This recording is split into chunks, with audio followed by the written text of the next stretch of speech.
Hello, Star Wars fans. Do you know there are just 339 days until Christmas 2023? Oh, and today I've got my friends Jason Ward and Star Wars Meg to join me. We're going to talk about Star Wars. How about that?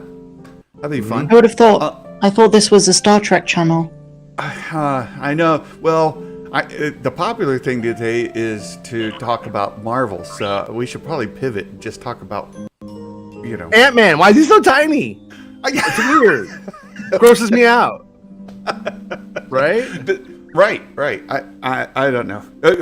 We'll talk about Star Wars, and we've got a couple of stories to do, and I think we'll take a kind of a fun spin on some of it, and see where it goes from there. Paul Rudd is the roach. Hey, Chris Breezy's here. Santa must have just finished a film because he's got credits rolling in the background. He does. Well, that's actually the opening crawl to the show. It's like, disaster. Lars Mikkelsen's picking up crap again. What are we gonna do? I'm trying something different. So I've got the Patreons, and, like, you can see it better when I do that, right? Like, I've got my YouTube supporters and Patreons kind of scrolling back there. So that's what that is, and I don't know. It's probably way too tiny for people to see, but that's what she said, right, Nick? Nick knows. Hey, Chris Breezy, it's like midnight, but it's Friday. Tomorrow's the holiday. Chris Breezy's young. He's out there. He's partying it up. He's got the tennis racket. He's got the chicks. He's good, man. Don't worry about Breezy's time zones, bud. He's a world traveler. He's in Greece. He's in Australia. Spreezy is stuck in 2015. And I keep saying that because on Jason's stream once, he was just like, oh, well, you know how like last year was 2015. I can't remember what he said, but he thinks it's 2015. So I keep asking him to go see The Force Awakens. Well, what's crazy is I was doing a code review, like, boring programming stuff, with a friend of mine who lives in Mexico. He's from Venezuela. We were having a lovely visit. And he asked me a question about, like, when did I start working with Oracle? I told him the story. I was like, I wonder how long ago that was. And so I looked it up. I have been working with Oracle now almost 19 years. It'll be 19 years this summer. It's crazy. Like, I've done so many different things in my life. I was a musician. I was in the Army band. I drove a semi truck over the road. I was a middle school teacher. I was a corporate trainer. All before I'm doing what I'm doing today. So just weird stuff. So hey, Matt Risman's here. That boy Steve. We see a lot of folks here that we've. Santa, the way you described all of that sounds like a flashback in a movie where you've got really long hair blowing in the wind, living your best life. Oh, yeah, well, fun fact, when I was in high school, I did have a mullet. Oh man, we need the picture. Come on. Yeah, it went down to like my shoulder blades. It was something else. But now I can't grow hair up here, so that would be a challenge. I guess I could still do party a in the mullet. back. Party in the back's still there, bud. The party in the back didn't leave. Business in the front still there. Now they want the mullet picture. I had to go find my high school. Just do this? Picture. I've got the classic 80s high school, like, senior portrait. Like an earring of a cross, like right here too. Like No. I was not into the earring thing. Right? Yeah. You were a lost boy. You didn't go on your dirt bike and race vampires. You don't like horror. I was very judgmental against the guys wearing earrings. It was not my thing. No. Yeah. I was not my role. When I was about 3 or 4, my dad got a Billy Idol ear piercing. It destroyed me. I was like crying. I was like, take that out. Take that out. I don't know why. It was weird. It was just like, I was going to see if I can find a picture of me from high school. I do have old pictures of me, like, on my Facebook page. Mm-hmm. So you guys asked for it. Let me see if I have. I'm gonna grow it out an inch in the back every year until George Lucas makes the prequels, man. He's gonna do it by 87, bro. So don't worry. Here we go. There we go. Oh my goodness. Oh, you can't really see the mullet in this one, but this is the old high school picture. Let me pull this up here so you guys can see. You're not gonna believe, like, this dude. Oh, but you know, this makes me think Jason and Meg owe me high school pictures as well. Of course, I've not seen, but there you go. Yeah, look at little Santa. That's the dude. You've Look, still got the same face, still there. Still there. I've got my wife's high school or her senior ring on my necklace there. Because you do get people in like their 40s and 50s. They show you a picture from like 20 years ago and they just don't look like the same person. This still looks like Brian. That's great. So there you Brian. go. Thank you. That's me.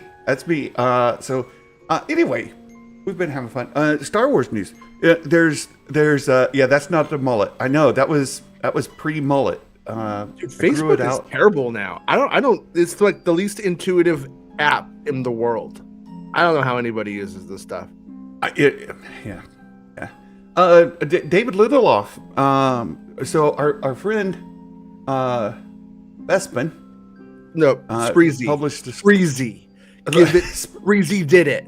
Spreezy. Jason, did you say Facebook?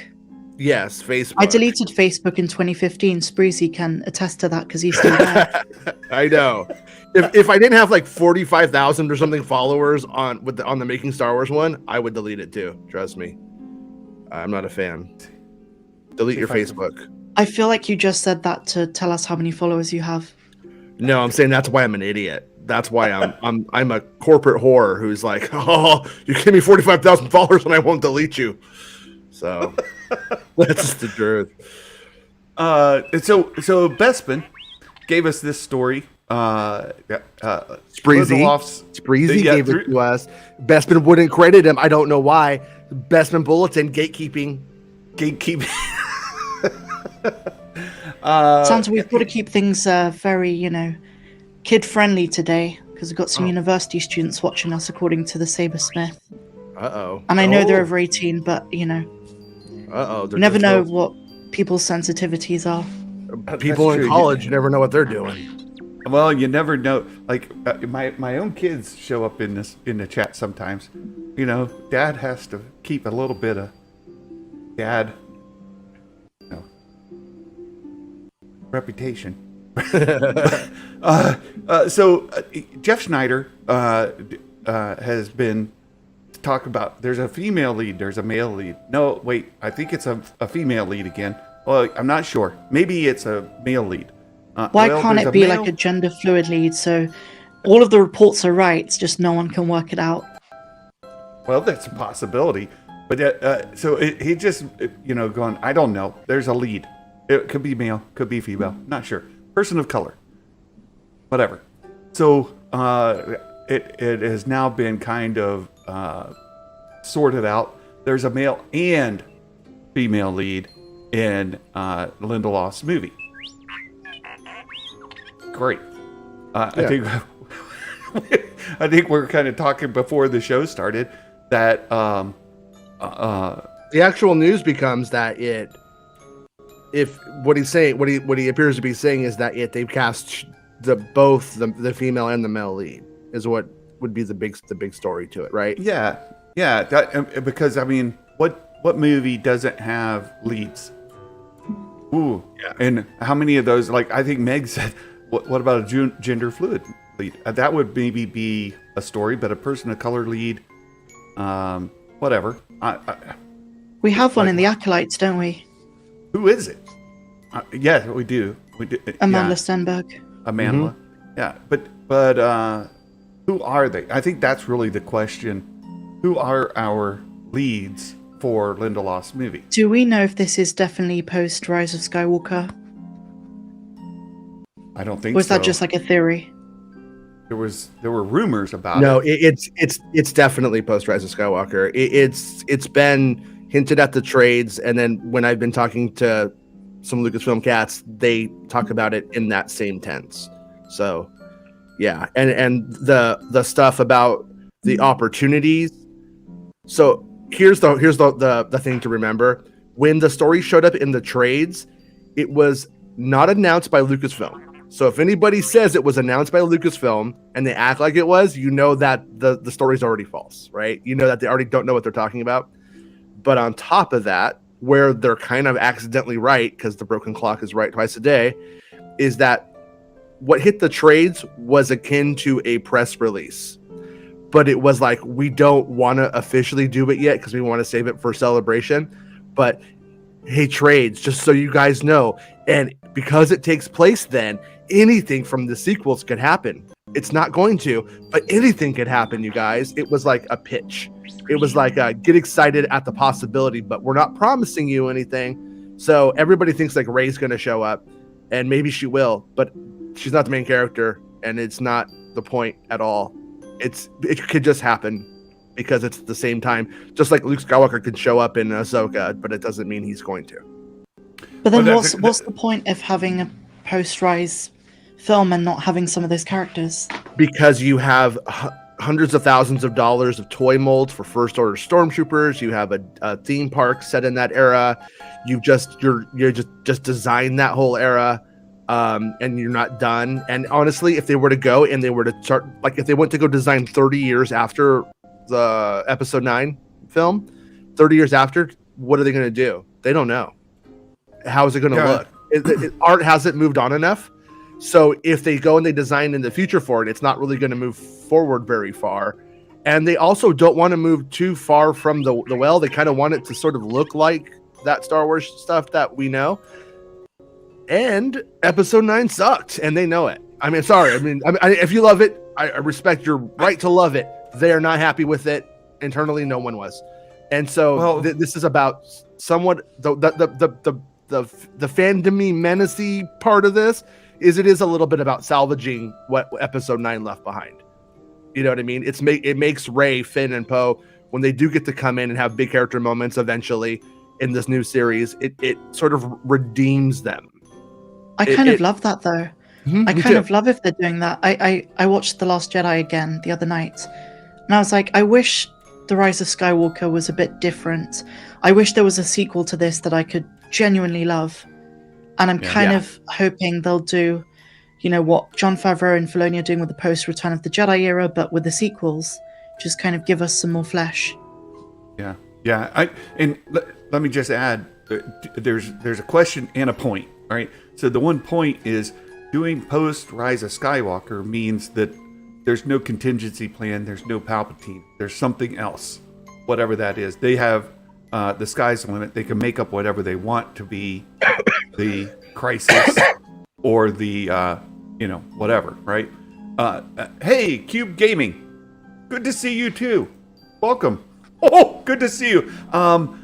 The question though is how soon after Rise of Skywalker? Is it like the next day, 6 weeks later, 6 months later, 6 years later, 60 years later? You know when it's going to be, Santa? They're still clearing up from the Pasana festival. So Rey has just left the desert. The Aki. And, and I agree with you, Meg. Look, you guys give me a hard time, and it's true. I like the sequels better than I do the prequels. And I've said this before.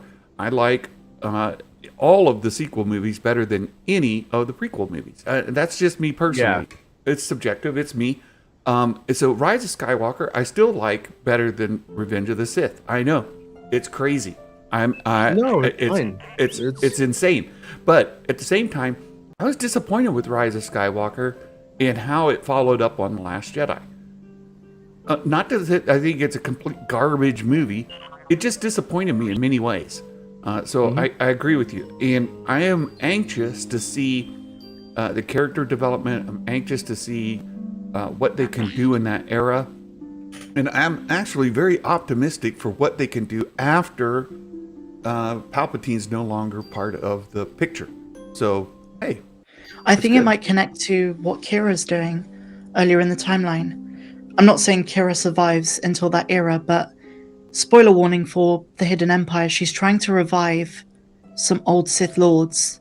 I mean, I haven't caught the last 2 issues, so I don't know how that panned out for her. But I like the idea of there being some Sith on some other world outside of Exegol, like the original Sith world, Malachor. I want them to do stuff with that. That'd be really awesome. But I've got to say, like, it's been interesting to see in the last year and a half, appreciation for the sequels is so much more than like back in 2020 and 2019. I'm seeing it so much more than I used to. And I kind of feel as though a lot of people who were afraid to speak out back then are doing so. Yeah, I agree with you, Meg. And one thing that has me excited, one reason that I'm just over the moon with being friends with you is that you are so much younger, right? You're the age of my kids. And we have other friends. She's a brat. We have other friends though, like Papa Means, who's been active in your Discord, and he's come on to some live streams with me. Exactly, I love that. It's funny. I like it. But Levi Bond and the All New Nerds, all those college age kids, the Goldman, I'm a good fan of his. I subscribe to his videos. I have to ask that every time you say that. I'm sorry, I can't help myself. But all college age fans, and Meg is, for all intents and purposes, just college. In the U.S., she's college age. Well, I was actually doing a PhD before I decided to do YouTube full time. Me too. There you go. So very good. Very good. Yeah, Sheev's yes, Nerd Mafia is right. Sheev's a baby too. I know. He can barely grow facial hair. He was one of those we used to tease, like you just have to put some milk on his cheek and let the cat lick off his peach fuzz. Share. Can you allow me to share my tab, and I'll show you a 3-picture anthology of failure. I don't know. Can I close the other tabs first, Jason? We don't want any surprises. Hey, you'll learn something. I promise you'll learn something. How do I? Oh wait. I think I know how to do this. Okay. I think I go into team, and I invite. Oh no! I just went to share, and I'm like sharing the tab, and it's like shared on my side. But how do I? Okay, I see it. I got it. All right, there we go. So this is me. See, this is the day I saw the Return of the Jedi. This is a very important picture right here. Return of the Jedi Day. I got my Luke Skywalker hair. I'm ready to go. So why does it look like you're like in front of a green screen? Why do you gotta like that white? Yeah. It was the picture was cut out, and it was put onto like a picture of something else at the time that was like for like me and my friends who saw the movie, and that's just a countertop because the thing fell apart that it was on. I see. The picture was saved by a family member. Then I decided it would be cool if I cut my own hair, and I went through these different new wave haircuts, and then I was like, "That's me as a teenager." That's you. That's me. Yeah, that's me. Awesome. In my band days. You look like a huge Nirvana fan. You don't say. But you can see the left side is shorter than the right side because I decided it would be cool if I cut the left side short and let the right side grow long. I don't know why I thought that would be a cool idea, but I was woke. And then for the final of our anthology, read the last one. Oh, that's Anthony Daniels. If you go back to the one before, I mean this with all love and respect. But you kind of look like a picture they put on a news segment to warn against the effects of cocaine. Yeah, that is if you see your kid wearing a black trench coat, alert the police. By the way, I never went with the black trench coat stuff. Those guys were lame. They were rollerblades and listened to industrial music that wasn't good yet. But yeah, just for the record. Fantastic. That's fantastic. Thanks, Jason. That's wonderful. Where were we? If you did it, I had to do it. I know Meg won't do it. I don't blame her. But I'm saying I don't blame her. I don't blame her either. Show me yours, I'll show you mine. You know. What's that, Meg? I was born an emoji and now I'm an avatar. Perfect. So Lindelof's movie. Look, we've got this about the leads. We're anxious to see who these leads are, right? Well, that's really the question. Idris Elba, I don't know. I'd be good for that, but no, he's not gonna be. In my opinion, just like a role, like just a random guess. I don't think they're going to cast a lead in a new Star Wars series that they hope could span 10 years plus. Yeah. They're not going to cast an adult. They're an adult. They're not going to cast an older actor. They're going to cast a very young person who ages into the role more than not, I think. Yeah, it'll be like a new Rey, a new Daisy Ridley, wide-eyed, unfamiliar with the territory, and then they will be forever known as that character. Mm-hmm. The Carrie Fisher effect, they call it. Disney will own your soul forever. They well, think that. I remember we were talking. Is it shortly after the sequels, or like a decade after the sequels? To be determined. We don't know. And the other thing is, and this is what I wanted to talk to you guys about, and I gave you a little bit of heads up right before the show, is there are rumors out there in the Star Wars fandom that get ginned up for all over the place, right? But then a lot of people will buy into some of the rumors and run with it. And I haven't seen a lot of traction on this, but there is a rumor out there that Lindelof's movie's actually already been canceled, or he's been let go, right? I hate cancel culture. That's why I hate it right there. But the question is, how do each of you, and myself included, how do you determine, or how do you kind of gauge a story when it comes out from somebody with supposed credentials? How do you make right or wrong, or maybe not having the memory of a turd, like just going like, well, what did they ever get right? Wow, they said 15,000 things and they've all been wrong. Oh, but this time they're just really good at telling me the truth. It's like you're like the fandom is like Charlie Brown with that freaking football. But this Jason, time, it's also the thing not of going to like, move the football for me, Sorry, Meg. but the goalpost moves as well, because sometimes they'll say, "Oh, it's going to happen. Just give it time; it will happen." Like the Kathleen Kennedy being fired thing for the last 10 years. Yeah. They always say, "Oh no, it will happen. This will be right." So it's kind of like contextualizing fake news into possibility. Yeah, it's like the guy who says they're making episode 10, and then in 10 years when they do, see, I told you. No, you didn't tell us. When you said it, it was a lie. There's a big difference that I don't think the fandom's ever worked out between a rumor and a lie. Well, and a theory. Just because you say a lie doesn't make it a rumor. Rumor sometimes a rumor can legitimately be caused by some wires being crossed. Like Mads Mikkelsen starts going, Lars Mikkelsen starts going, I'm not playing Thrawn. I don't know what to say. And then, and then it turns into, he's not doing it. It legitimately can come from like a real place. Like I will say, a rumor I started that was not true, not on purpose, but I had the concept art from episode 7 that showed Mark Hamill as Kylo Ren in the quote padded room with the Darth Vader helmet. You know that scene from episode 7 where Kylo Ren's looking at the Darth Vader helmet, talking to his grandpa? Yeah. Well, the concept art had Mark Hamill doing it.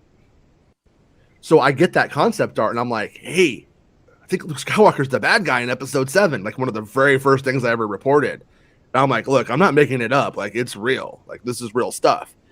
And then it becomes a big rumor that Luke is the villain. James Gunn tweets out, "You monster! How could you release this?" He was real pissed. Right. And but it's like, but it was rude in reality. You see what I'm saying? Yeah. But just waking up one day and going, "Oh, wouldn't it be cute if he was the bad guy?" That's not a rumor. That's just me making something up and lying. And these people are just straight up lie to people a lot. And I don't know why they're cool with it. Like I wouldn't if either of you guys as friends just lied to me 5 times, I'd be like, I'm out. You know what I mean? Like, not my friend. Yeah. But go ahead, Meg. Oh, I was just going to say, no, Jason's absolutely right. But I do remember, I'm not going to name names, but there was a video by someone who has made up a lot of stuff in the past. And this one always gets me because it was the funniest one that aged so badly. They said that because there was that giant sea creature in that part of Ireland that they filmed, Skellig Michael. Yeah. They thought, or they said in the video that sea creature that Luke milks was actually Anakin's spirit rising up from the ocean to speak to Luke. Wow. like Caleb Doom and Doom the Lost Wolf. right? Son, Exactly. milk me, son. Milk my giant sea titties. Like, come on. Well, so anyway, the question is, how do you? Like, I get what you're saying. Like, if there's a reputation of incorrectness, Yeah. then lean into that. Like, understand that, and I'll name it. Like Mike Zero, we know who Mike Zero is. Mike He's Zero anonymous. is That was him, by the way. I was referencing his video. Yeah. A lot of people forget this, but I swear it's true. And there's a video by, I think, Melvin. He faked his death once on YouTube. Mike Zero did? Yeah, absolutely. He deleted the video, but awesome. Melvin caught it. He basically was like, it's not true, guys, I'm alive. But no one could actually find where the source came from, so he kind of invented it himself. Well, That's look, rad. I want to fake don't my own throw- death someday.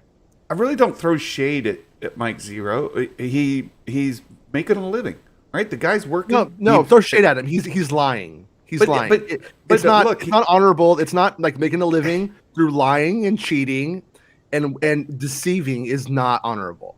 Yeah. Well, there's the problem is that like he'll run with fan theories or he'll run with some sort of look. I connected these dots. Here's what I think's going on. Yeah, but that's he'll cool. release it as if it's like Theories are cool. he misleads in what he's doing with that, right? And I have no problem about saying, and we've all done this. We've done it together, where we say, "Ooh, I've connected these dots, and couldn't this be the case?" Sure, yeah.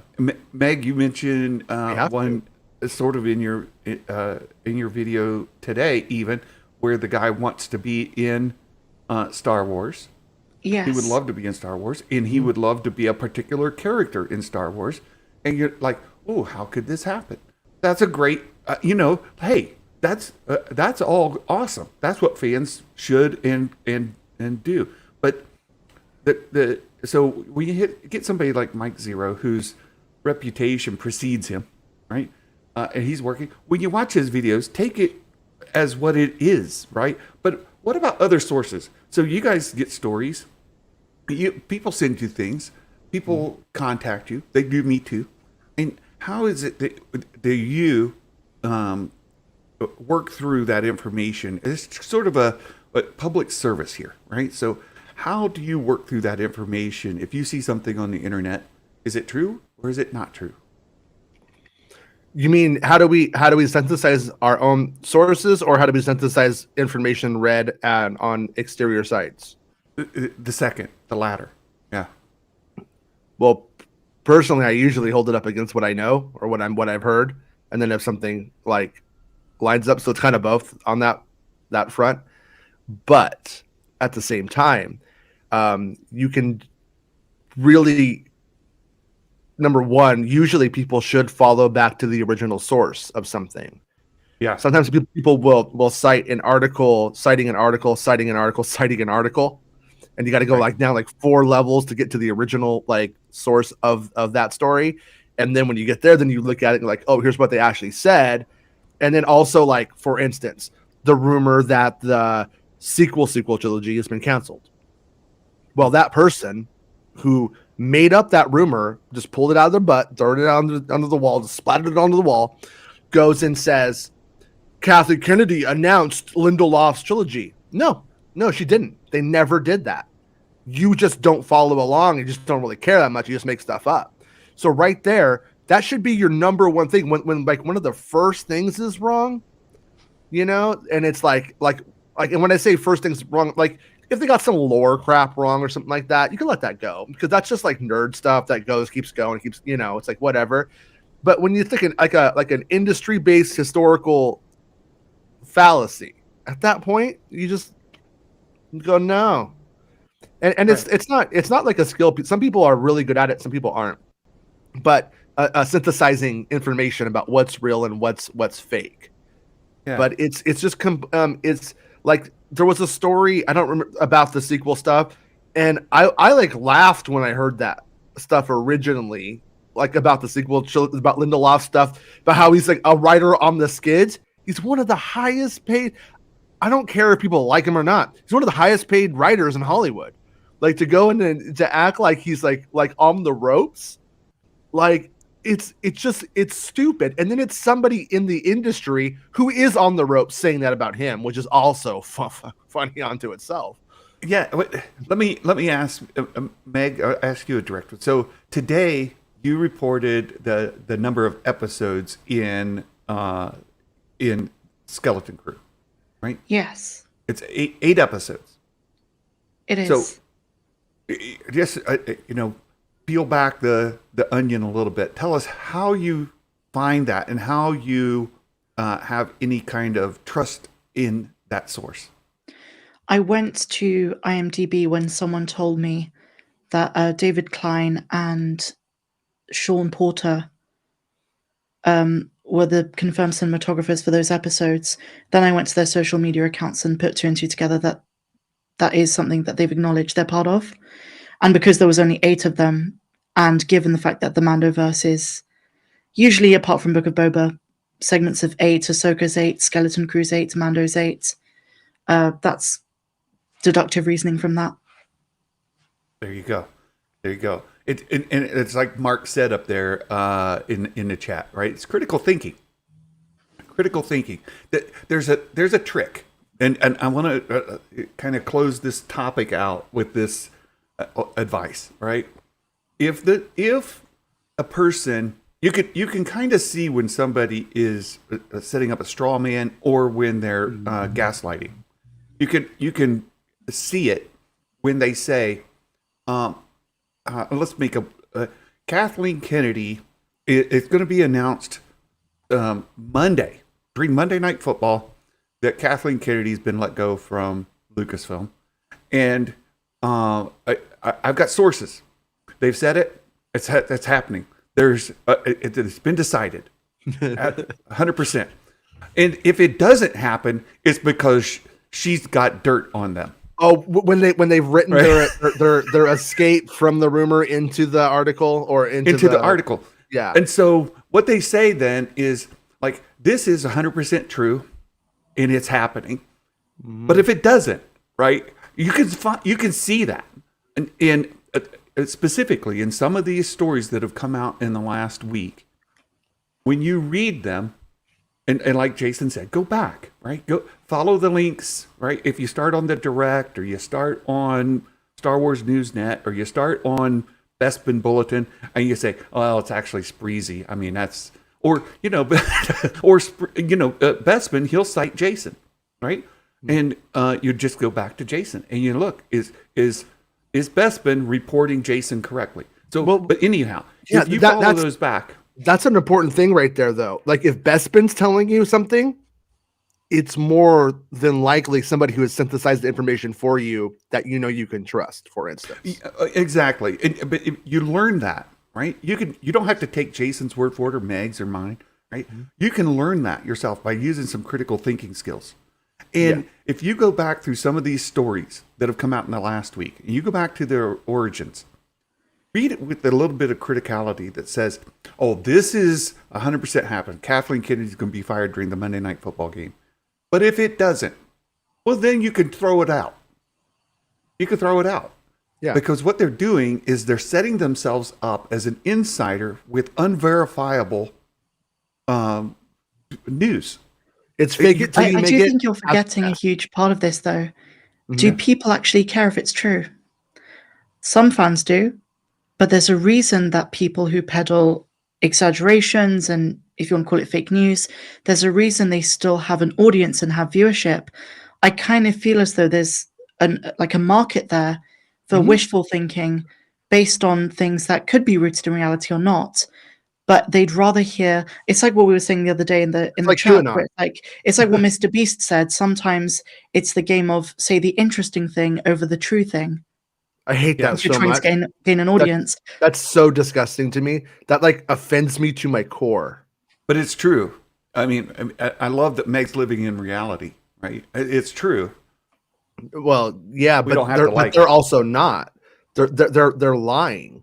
It's not like it's like busting your ass on a lie. There's no value in that to me. I'm sorry. I just cannot Well, and that's Because why you're sensible, you're a sensible person, but some fans would rather hear the thing that makes them happy, like Kathleen Kennedy's being fired, or they're rebooting something, or they're going to retcon the sequels. It gives them a comfort, I think, and they know deep down it's probably not true. You know what? I see like a weirder version of this because I follow UFO stuff, and people will go into like UFO things and they'll do a live action role play, not tell anybody else, and they'll go to town on it, and it's like, what are you doing?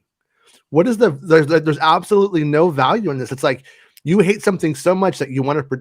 It's like you think you could will it into existence. And KG says it's a dopamine hit, and it's like it is. She's right.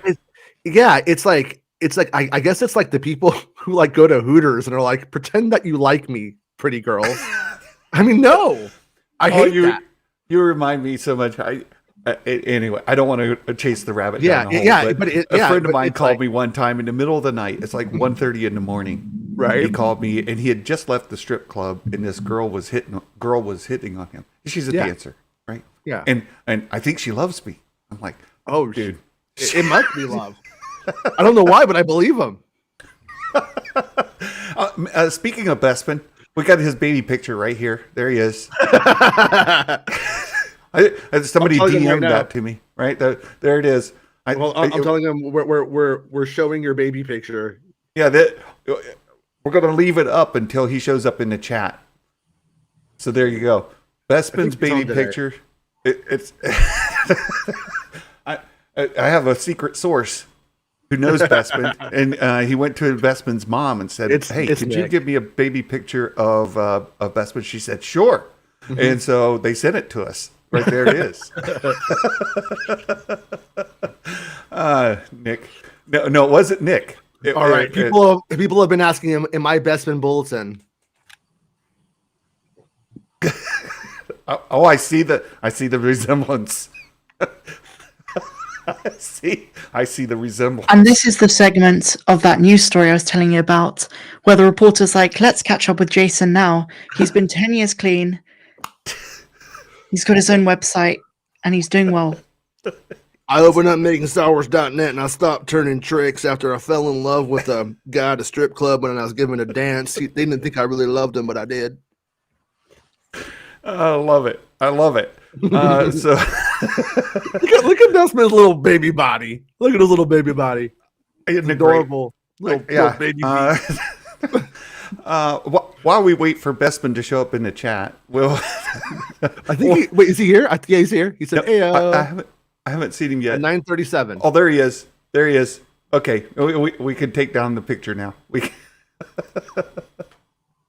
It's great. It's great. So the Bad Batch. But there is also like a gray area between completely lying and saying the truth. And I'll give you a great example of that. Some of these reactionary channels that make things all about politics, they'll take a very small thing and use their narrative, usually of Hollywood is full of whatever, and they'll insert that into that narrative because it makes sense. When in reality, the original story might be completely detached from that. So it's a dangerous rabbit hole to go down, but it's more prevalent than we think. It does have to do somewhat with like a certain worldview, I think. Yeah. Like I lightly baited them yesterday when I wrote POC in the title of my video yesterday. I was like, let's have the conversation because it's going to go there. And the reason why I did it though is because average Star Wars, the acting ceiling is very low. It's like Andor aside, for the most part, doesn't require great acting. In fact, the prequels have some of the worst acting in a big Hollywood film. I don't know if that was even a Hollywood film, but in a big film we've ever seen. And so what ends up happening is people go, I just want the best person for the role. And like my thing is Finn and Rey in the sequel trilogy, I don't think that was that hard of a cast. I think there was hundreds of people who could play those parts exactly as good as them of all races. I don't even like the term race. That's what a liberal I am. It's a construct, you guys. It is though, but it's like ethnicity. You could really you could have had anybody play Rey and Finn of a lot of different things, and the performance would have been equal, because it's not a hard role. It doesn't require that we get like, the best actor to ever live to play these parts. And if we did, it's usually just overkill for the most part. Like, do you think you're really seeing Alec Guinness's full acting range in Star Wars? You're high if you think that.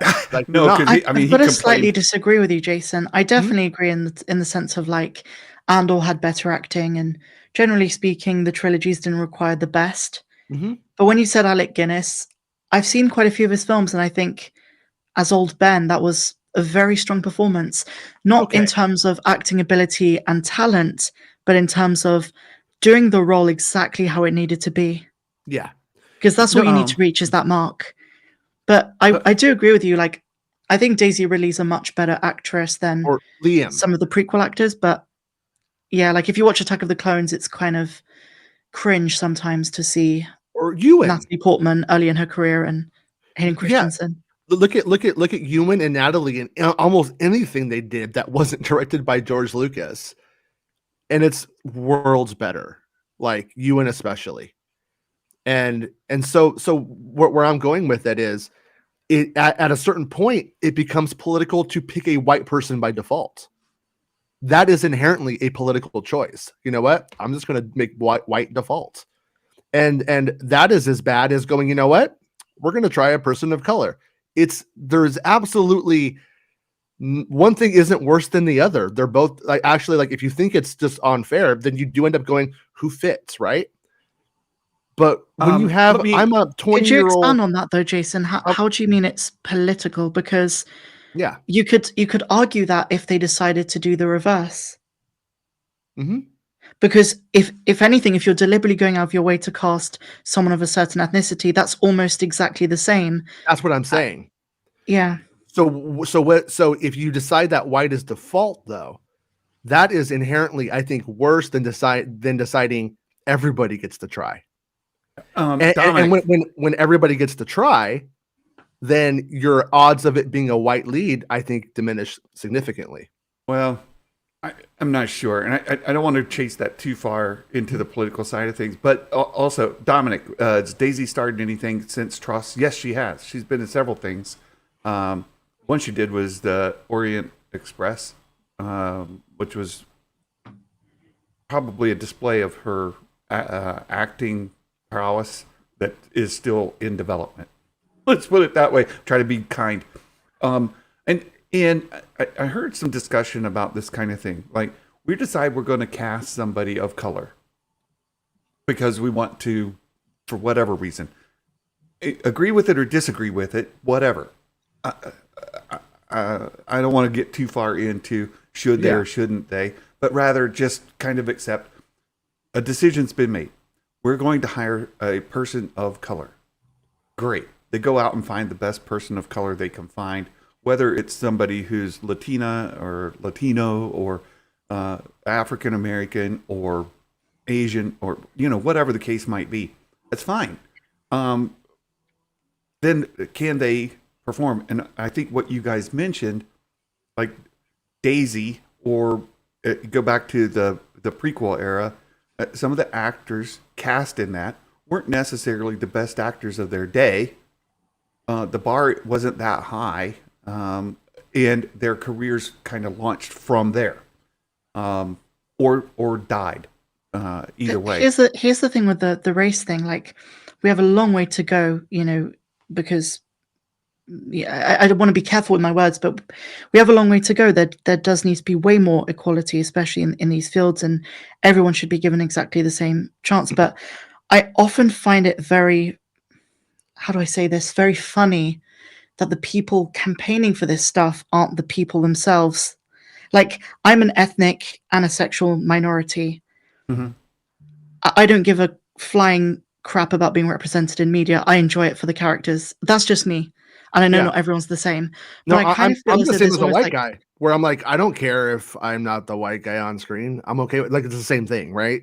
Sorry. But I do have to wonder, like, how many people genuinely, I might be completely off the mark here, but how many people genuinely just want themselves. Like, I can relate to Luke. He's a different gender to me. He's a different race to me.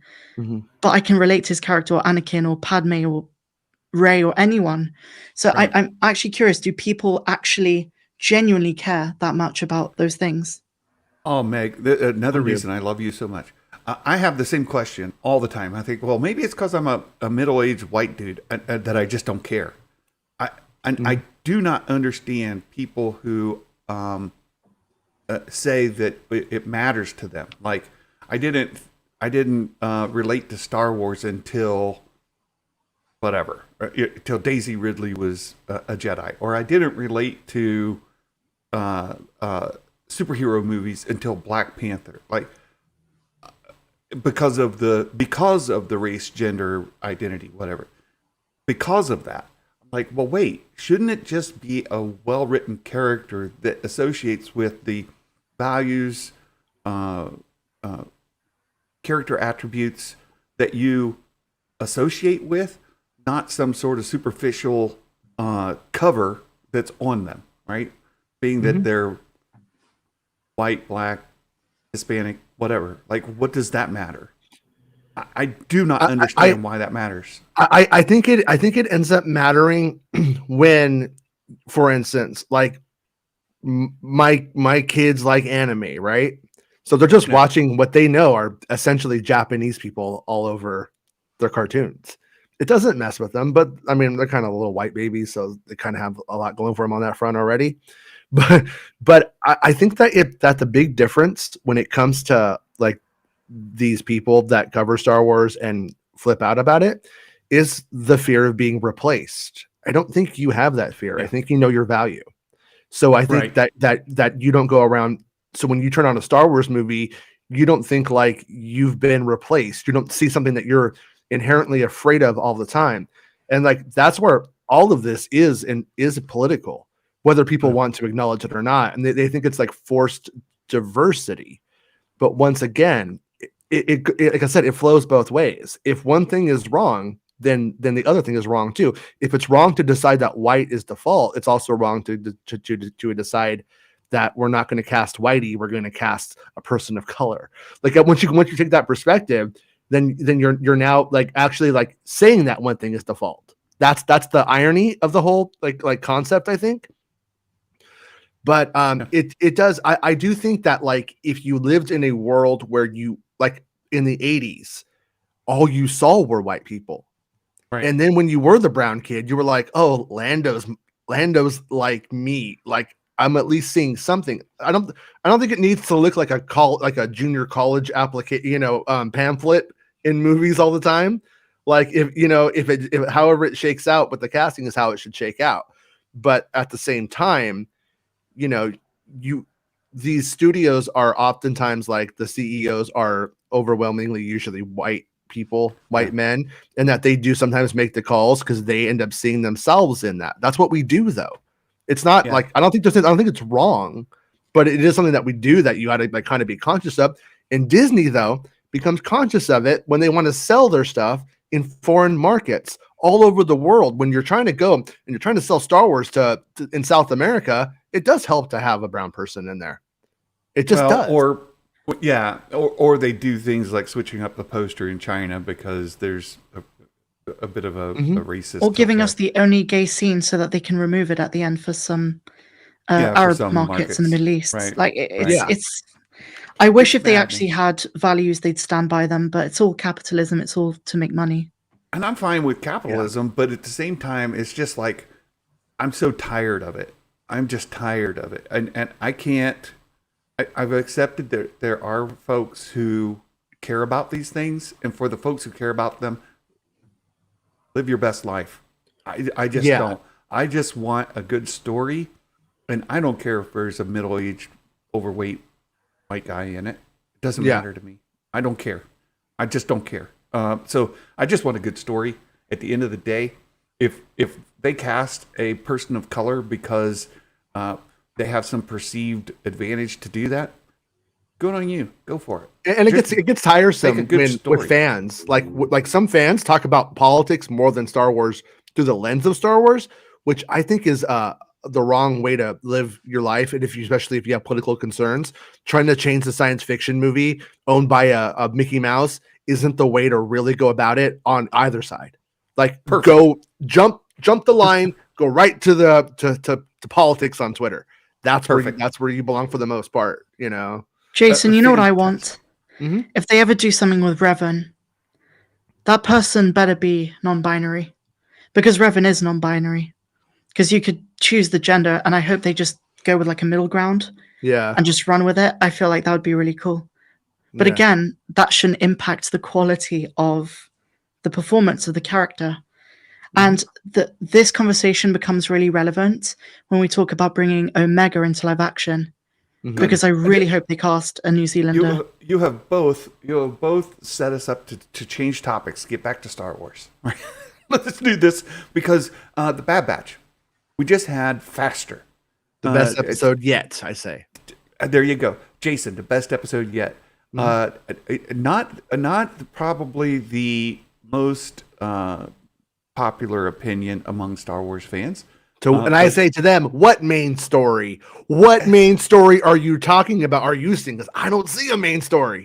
Yeah, I haven't seen one yet. So I'm like, hey, this filler episode's fun because they're racing stuff, and I like that robot. I agree with Jason 100% on this episode. When he posted on Twitter, like, this is the best episode of one of the most enjoyable episodes. I agree. I had the most fun with this episode than most of them.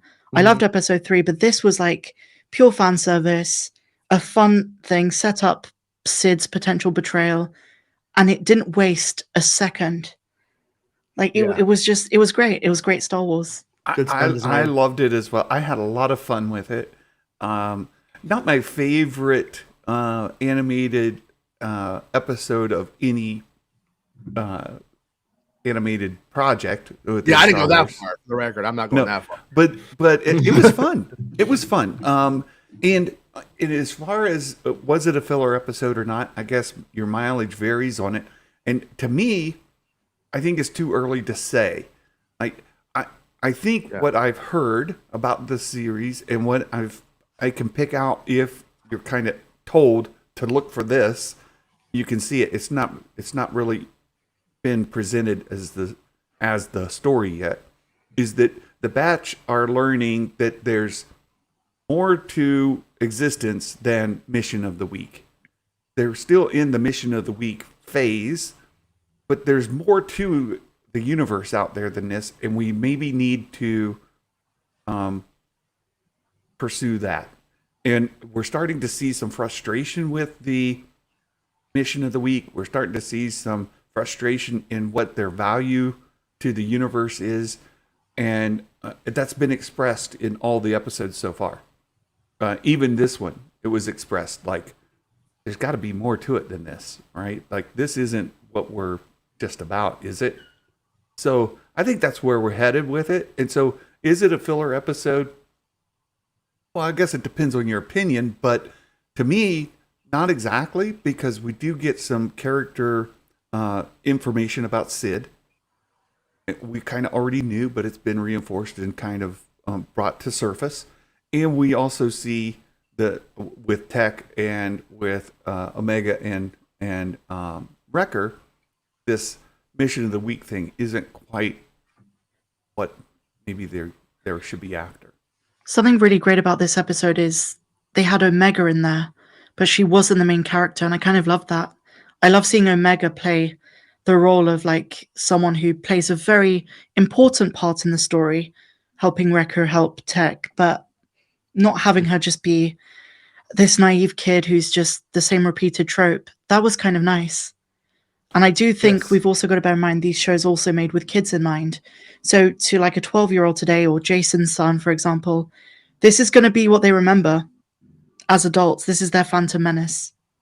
Yeah, I agree. And I saw somebody just really have a tirade about this episode, devaluing pod racing because now there's something better than pod racing. Right? Like, why didn't they just do pod racing? Better? They have to come up with killer pod racing, you know? Yeah. I'm like, okay, you guys need to calm down a little bit. Lighten up. Go back to Stripes. Lighten up, Francis. Yeah, lighten up, Francis. Yeah, have a little bit of fun. I mean, I do understand a bit of the argument. I thought it myself when I was watching it. Like, if you're going to go this close to pod racing, why didn't you just make it pod racing? And then I came to the conclusion, this is harder to put the engines on the front. You know what I mean? And like, there's more in the turning and stuff like that. So you make them just the pod section essentially. And I think you're able to get it out, but after we didn't get that minecart sequence last season, I was like, hey, I'll take this. This is better. I think Lobo makes a really good point here, right? The pod racer wouldn't fit on that track. They're a lot bigger. Exactly. You would have to make a lot more to make the pod racer like go into that setting. Yeah. Yeah. We need to also pretend, we need to stop pretending this was a rehash of episode 1, because there have been so many instances of pod racing outside of Tatooine in the comics, in the books, in Resistance. Yep. Exactly. Well, and if it was a rehash of episode 1, Omega would have been the pilot of the pod. I want to touch base on that.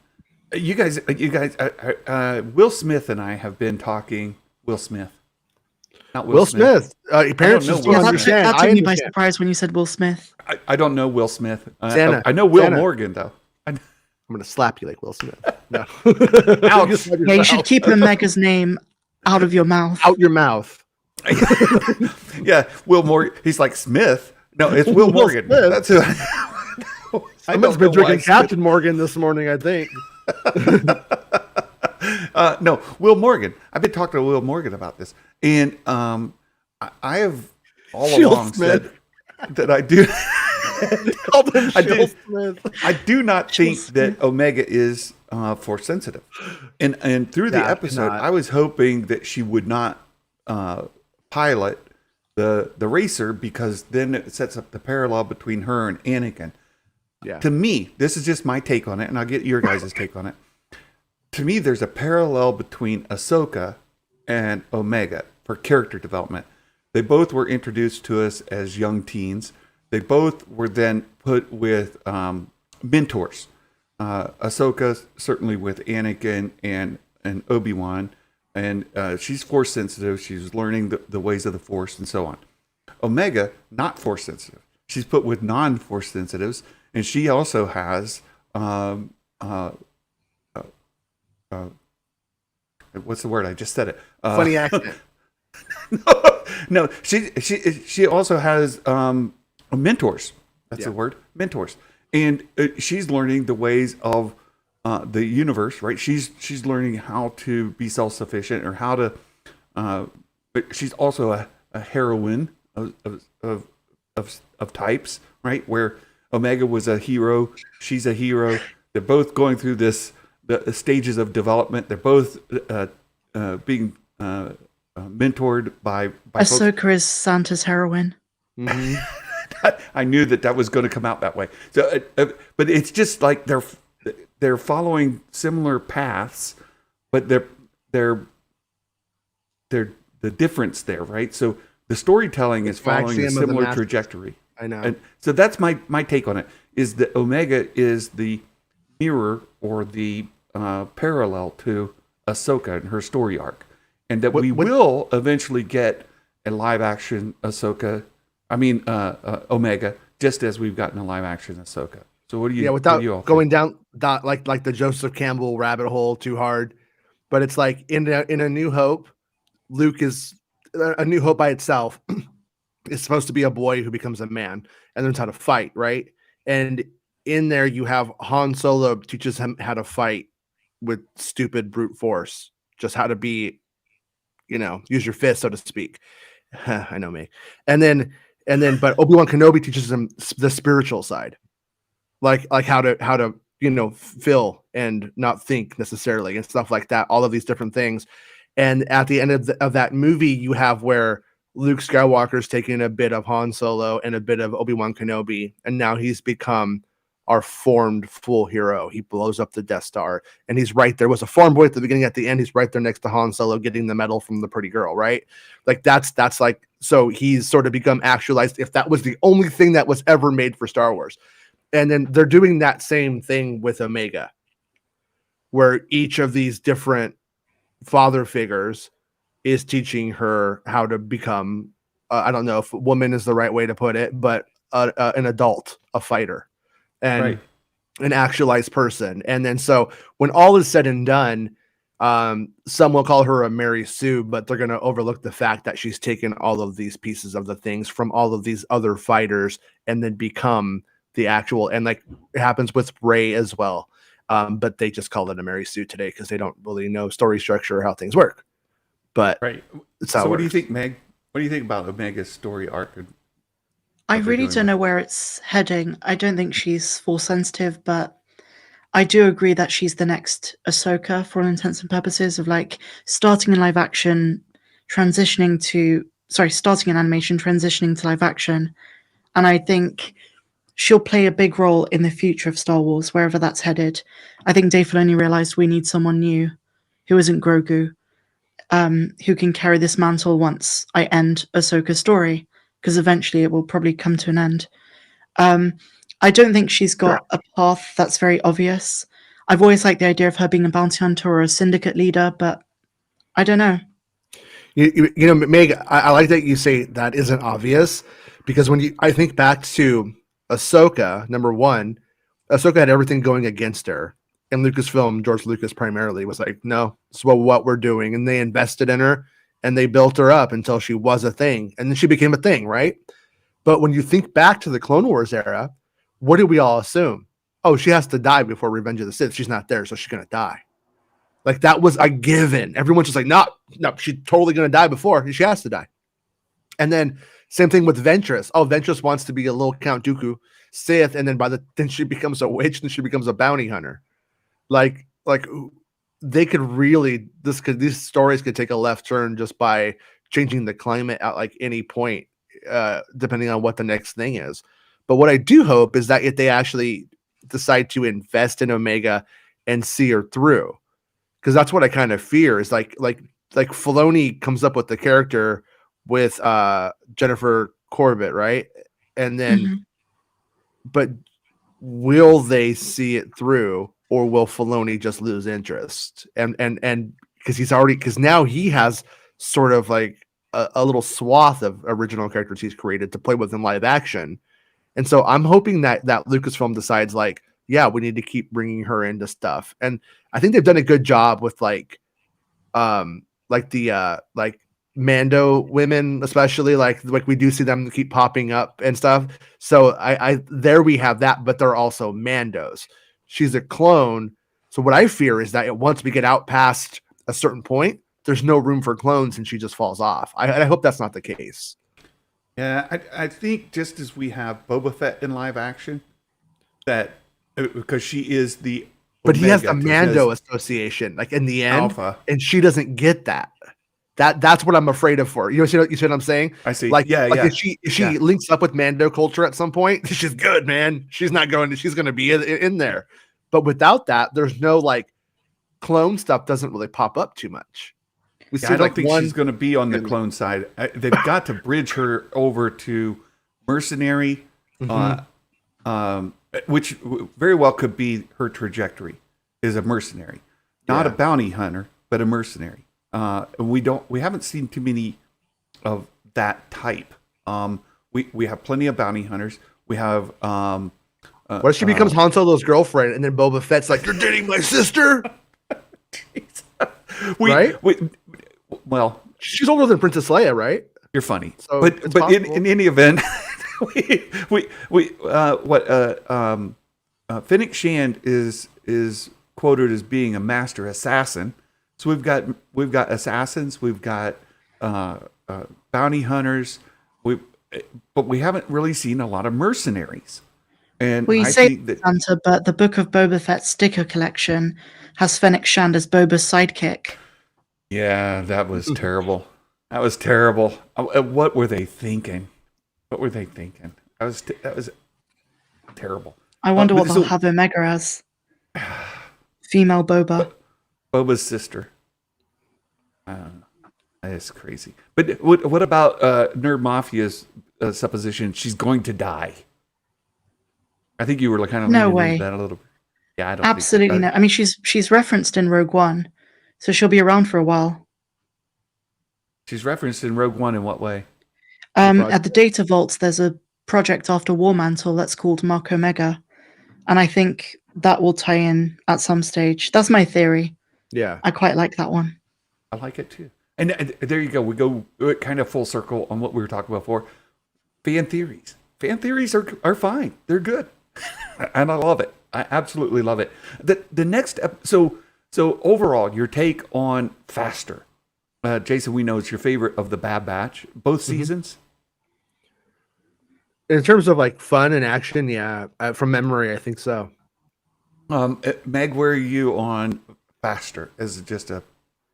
It was a great episode, but generally speaking, there's no cohesion between the episodes so far. So, season 1 for me was miles better at this stage.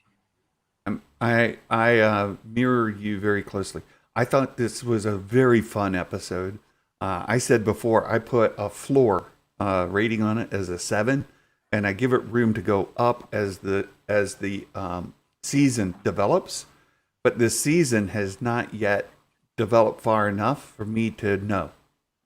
And I think Jason makes a point that we don't really have clear direction where it's going, unless you go back and you read some of the things that have been said about it by people who have reviewed, like it's darker and this is that, or this is the other thing, as far as like Jennifer Corbett or whoever, where the season is, what they had in mind when they were writing it. But we haven't seen it come to fruition yet. And to this stage, I think the complaints about it being a filler episode maybe have some merit, even though I don't see it that way. I thought it was a fun episode. I give it a 7 with room to go up. If I would give it a 7 too. I'd give it an 8. 8. Very good. I Always have to one up me, don't you, Meg? You know, my fan theory is that Omega's gonna transform into Kathleen Kennedy. This is her origin story. Mm-hmm. She's gonna meet a bounty hunter called Spielberg. Mm-hmm. So they're gonna make sandcastles. That's George Lucas. Big sandcastle. I saw that. I saw that yesterday. That was great, Jason. Do you think that's why Spielberg doesn't want to retire now? And John Williams, like, we don't want to make sandcastles with George Lucas. We just don't want to do it. Next episode is called Entombed. Now, Entombed could mean many things, right? My head immediately goes back to the amber vaults that we saw in Kenobi. Stripper? I think that we could very well be an episode where they. I just heard what Jason said. I tried to just pass by it. I heard it too, but I was trying to ignore it. Sorry. So, but no, I was envisioning something similar to Kenobi, where he goes in, he sees all those Jedi entombed. It could also be as simple as this last episode we saw Wrecker, Tech, and Omega. We could see Hunter and Echo, and they were somehow involved in an episode where they've now been entombed. Go back to the Clone Wars where Ahsoka and what's her name were in that tank, and then everything came down on top of them. They were sort of entombed. Remember in the 80s when they would always do like the really cheap episode of a show where they would like get like locked in the freezer, and then they would do like flashbacks and they would show like old episodes. Like, remember that time? And it was just like a cheap way of making a throwaway episode. Yeah. Maybe they get locked in the freezer. That's exactly what I was thinking. It's like we have all these theories that it's going to connect to the Kenobi show, but it could just be some stupid dragon creature got stuck somewhere, and the whole thing is Omega has to learn to dig its way out. Or it could be Hunter and Echo have been entombed, like Barasafi and Ahsoka on Geonosis, right? Where that was the episode where we first learned that Jedi can really be jerks. She's like her Jedi master. What's her name again? Luminara and Julie. Yeah, Luminara. Luminara's like, well, lost a Padawan. Let's go. This could be the Luminara episode, guys. This could be the one where we go to Kashyyyk and see Gunji and Luminara's there, and we see her being arrested like we saw in Rebels. Yes, but I'm too hopeful. I'm too hopeful it's going to be important. Well, it's followed by Tribe. So we get Entombed and then Tribe. And I think Meg, you mentioned, or somebody mentioned, like tribe could very well be tying to Wookiees, right? And so this could be the episode where we first kind of see that story arc, right? It's a two-parter. So I don't know quite what to think. Is it gonna be the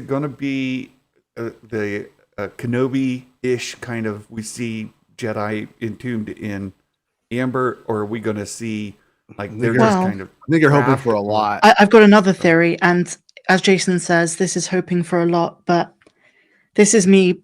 I'm going to put on a clown face for being wrong about this, but I think it could be referring to the tribe, and we see a younger armorer and a younger Paz Vizsla, and they connect in some meaningful way to the Mandalorian. But it's probably just going to be about, I don't know, a colony of Tuscans or something. Yeah, I think they're just like gonna walk into something and it's gonna lock them in. How do we get out, guys? We have to use our cunning and our wit. Yeah, we've got to be a tribe. Mm-hmm.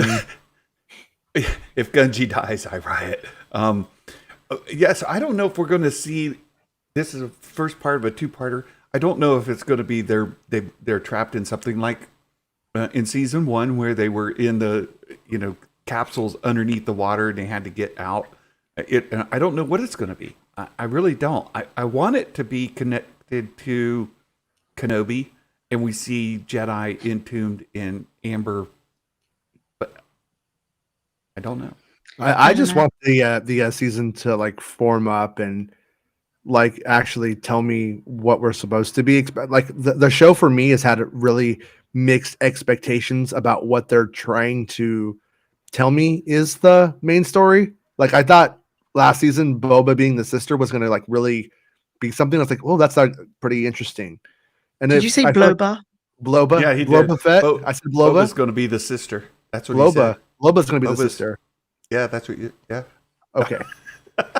that Omega was going to be Boba Fett's sister. We were going to have like some like, hey, you're going to come with me and start this little gang I got going, or are you going to do your own thing? And like in the end, like none of that really mattered. It didn't really go anywhere.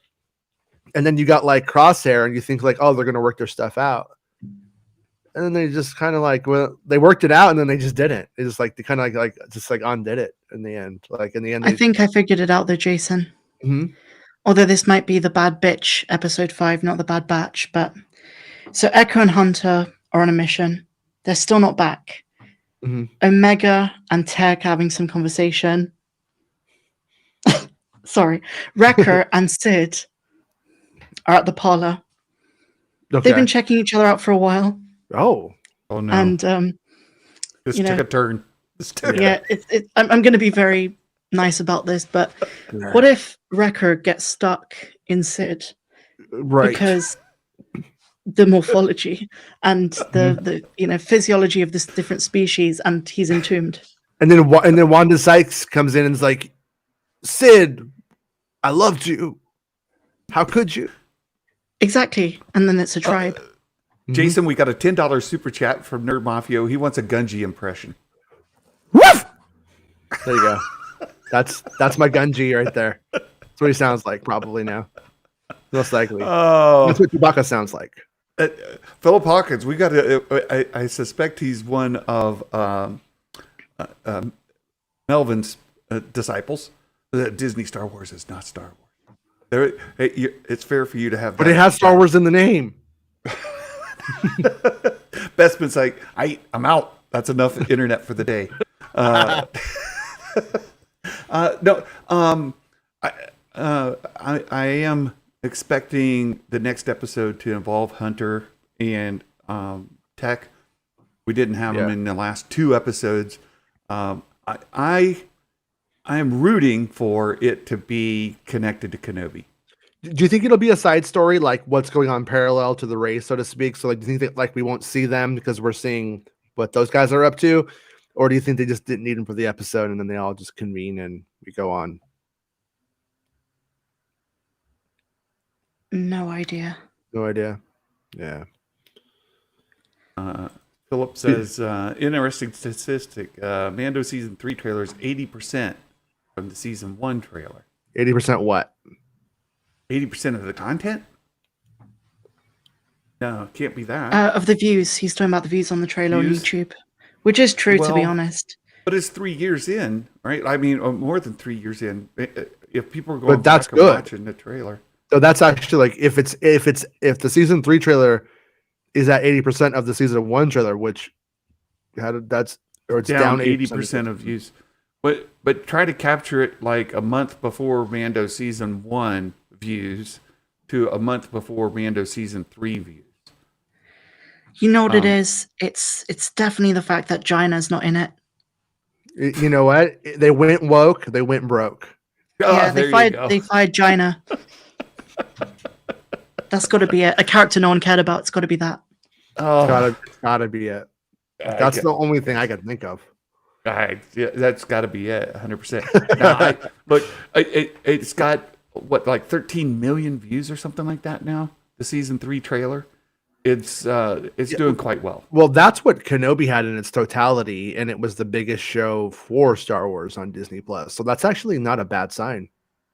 I think it's doing quite strong. And my concern, Philip says 5.4 million views. Is that just YouTube? But got to count the Twitter and well, if you just take one metric of just the YouTube, for instance, if that's okay. I'm gonna look into this. Yeah. Okay. I think Kenobi ended up with around 12 million in the end, but that's that had time to grow until it pretty much dies after the show comes out. And also, don't forget, guys, the teaser trailer is at 7 million. So. And also remember that Star Wars UK has a page, Star Wars France has a page where they posted the trailer. Right. And the season 1 trailer, as you say, was like 3 and a bit years ago. Right. Has 16. So it's actually projecting to be way higher by probably next week. Yeah, I agree with you. I think Philip you're says trying to compare. PSA has 109 million views. Yeah, and it's that's a different story. But that's what I was telling you guys last week. Is I was like, like the people who said that Star Wars is dead and that kind of stuff. It's like if you've only been active during the TV era of Star Wars, that's minor leagues, baby. It's not the same thing. Well, it really is. I mean, like I see it on the site. I always, like back in the day, I put out Episode 9 article. I get like 100,000 views. I put out a Mando article where I was like on the set taking pictures by myself. Like I actually like there, and it would get like 15,000 views. Like before Mando, it obviously went up after people saw it, but it's like the TV stuff is inherently small scale Star Wars, and I think we're trying to compare apples and oranges, or seeds to trees. Give it 3 years to grow, and then we'll see where it is. Well, Philip, when there's a lot of new echo movie chambering comes with out, this fandom, because if you follow certain Twitter and YouTube accounts, they'll tell you that Star Wars is dead or it's dying, and then you go to a different side of it and it's telling you it's thriving.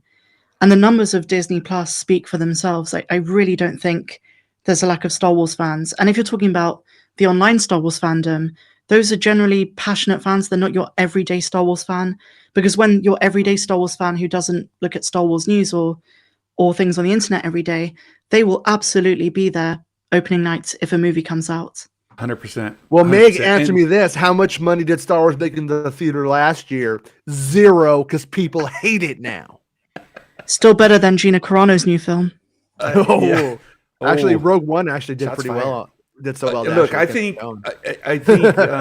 there's some truth, but the way that you can work with statistics is you can prove whatever you want to prove, to fit whatever narrative you want to fit.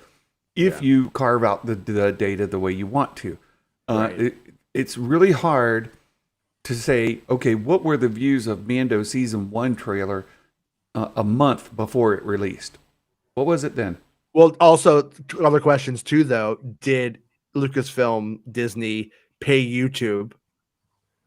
Are those views garnered when they're ads? No. Like literally, the minute after the trailer came out, I started up my YouTube and it was a paid ad on my YouTube and my TV, and I watched it there. And I'm like, does that count as a view for that trailer? I don't know, but they literally paid to have me watch it, even though I'm like, I want to watch it. Well, and I But think the other thing is, let's wait for the next movie to come out and let's see what the numbers are like. 2025, Lindelof's movie that's not been canceled. Lindelof, who's not been fired. that hasn't been announced.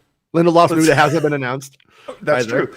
Let's see how the box office does, and then let's mention it. Right? I just don't think it's fair to say, it's dead, it's dying. I will acknowledge. Look, Google Analytics being what Google Analytics is, and people who lean into it, there are certain channels that cover all kinds of nerdy stuff across all the different franchises.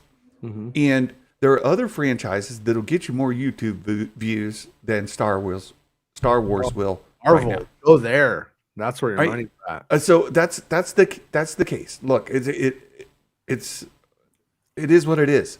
Is Star Wars what maybe they think that it should be or whatever? Probably not. But it's not to say that it's dead or that it's in a coma or it's dying or nobody cares. It's still quite the franchise. And it says little green merch isn't going to help Disney Star Wars. You're wrong. Philip, That's just wrong. I gotta tell you, bud. I've been trying to sources be, and licensing. You don't know what you're talking about on that. No, one. I've been trying to be generous to this point. This one is wrong. This one here. Everyone's entitled to their opinion, but you're not entitled to be nuts. Just so you know, Philip. Hey, Hi, Philip. Nice to meet you. No, it's fine. You can have your opinions. It's all good. And we'll wait and see how it all works out, right? Let's take a look. Philip, nobody made money on Black Friday. No one made money. Black Friday was a bust this year. Grogu sells like crazy. Philip, I dropped my kids off at school today, and when I did, I saw more Grogu stuff than anything. Like it's all. I'm not happy about it either. Honestly, I honestly don't even know if it's good for them because it's a big spike, but you can't replicate that. So it's like it's ultimately like probably not. It's good to make money in the right now, but I don't know what it teaches them. I don't know. Yeah, we met with our daughter last night. We had dinner with her and her boyfriend, and we went to Cracker Barrel. It's a fine place. Some people hate it, but we like it. So we went there. I always worked down as a kid. And at Cracker Barrel, we're checking out, and right next to the counters, all kinds of Star Wars stuff, and plenty of Grogu merch. And all that Grogu merch are paying Lucasfilm licensing to make that Grogu merch. Yeah. So there you go. But like it's like the way that they look at it is at one point the Grogu merch is highly profitable. It's like, oh man, then they make more. Then at a certain point though, they know that they're not going to sell it, but they're already making a profit off of it. But it also when it ends, people act like when it gets to like the discount stores, that's like a huge failure. It's not ideal, but it's also kind of positive because it actually becomes a Star Wars commercial at that point. And then it becomes into the hands of lower income consumers, which actually does profit them. Yeah, in the long picture. It really does. It brings it down to the everyman, and it starts to then be ubiquitous, right? It's everywhere. Yeah. So hey, it's like it becomes iconic. I can see why Darth Melvin has so much fun. It is. Look, I enjoy Melvin's content. He's a fun content creator. He's a very smart guy and way more witty than I am, which is a very low bar. Very low bar. But Disney doesn't pay us to be witty, do they? I have a Patreon, and if you go into our Patreon, you can ask questions that we'll address here on the show. Can we pay you to be witty, like Disney? You can. Okay. No. But for as little as $1 a month, you could do that, and you can put questions in there, and I will look at them and address them during a live stream. I have it up right now, just so you guys get to see what it is like. You go here, live stream questions. It's like an unlimited super chat. You can just put a comment in there, and I will read it. Right now, there are no comments, so I'm not going to read anything. But I am planning a brand new series that I'm going to do on Patreon. I am going to read the Darth Plagueis novel. We're going to go through the entire book together, and you guys can follow along there and see for So yourselves what is that this novel like- is about. Is this like Star Wars Minute, but you're doing it with a book where you just like kind of Yes. read a page and then you start talking about whatever you want from the page, and then however long Yes. it takes to do it. That's That's cool. exactly what it's going to be. That's exactly cool. what it's going to be. And we've got a Mike Porter dad joke that is perfect for today. It's absolutely on point. Mike Porter is the GOAT, right? We all know. If you're not following Mike Porter on Twitter, and if you've got a Twitter and you're not following Mike Porter, what are you doing with your life? Like that is the place to be. The Mike Porter dad joke. Mike Porter dad joke. What does the Bad Batch say about their missions? This is great. Okay. It's a complicated situation. Oh, situation. Fantastic, Mike Porter. Brilliant. Absolutely. Damn it, Mike Absolutely. Porter, you did it again. Yes. He's fantastic. I love Mike. And so let me see if I've covered all the things. Have we covered all the things? I wasn't a big fan of when Mike Porter strayed from the Star Wars path with the dad jokes, but now that he's back on it, I'm back on the Mike Porter train 100%. Well, Mike Porter covers all the things. My That's what makes him- review of Mike Porter is he'll make you feel funny. What does that mean? Mike Porter's a great guy, and he follows all the things. He tweets out all the things. He's the super fan, super supporter. He's the best. I love him. Yeah, he is.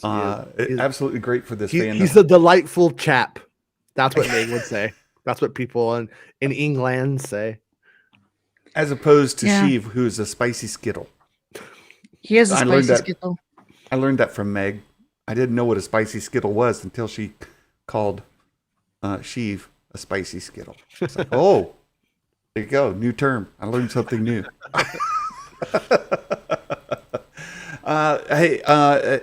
You guys have anything else for today? I'm going to call it. So, you guys, thanks for hanging out with me today. And I love you guys deeply. And, Yeah, thank you for letting me come on your show and ruin it and talk about Amber. Yeah, thank you, Santa. You guys are great. And you guys, I hope you have a wonderful day, a wonderful weekend. I was talking to Meg beforehand, talking about our weekend plans. I hope you have a wonderful weekend. I hope you get to spend some time with family and loved ones and show the world a little bit of love and grace and peace. And I'm going to pee. That's what I'm going to do. Me too. Have you seen this? Pee. Have you seen Let's get out of here, man. All right, you guys have a wonderful day. Have an awesome day. And until next time, my friends, Merry Christmas. Bye, May guys. the force be with you always. Bye-bye.